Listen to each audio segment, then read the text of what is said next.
पहिली गोष्ट म्हणजे ज्या वेळेला तुमच्याच चॅनलवरती, तुमच्या नाही, चॅनलवरती ज्या वेळेला एक बातमी येते अशा अशा प्रकारच्या खोट्या यादीची आणि त्याच्यानंतर ती 6 वाजता गायब होते. ती 6 वाजता गायब होते का, त्याच्यावरती त्यांनी विचारलं की तुमच्याकडे कोणी तक्रार दिली का, काही दिली का, त्या संपूर्ण बातमीबद्दल किंवा त्या यादीबद्दल निवडणूक आयोगाला काहीच माहित नाही. केंद्रीय निवडणूक आयोग आणि राज्य निवडणूक आयोग ते म्हणाले की आम्हाला ह्यातलं काहीच माहित नाही, माहिती घेऊन सांगतो. ते म्हणाले आम्ही माहिती घेऊन सांगतो. आता प्रश्न असा आहे की त्यांच्या वेबसाईटवरनं गायब झाले, ज्या तुमच्या चॅनलवरती दाखवले गेले आहेत.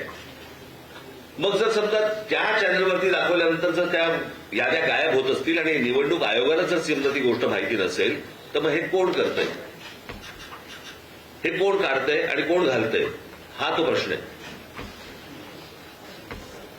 आणि ही गोष्ट त्यांना विचारली गेली, त्याच्यावरती ते बोलले की आम्ही चौकशी करून सांगतो.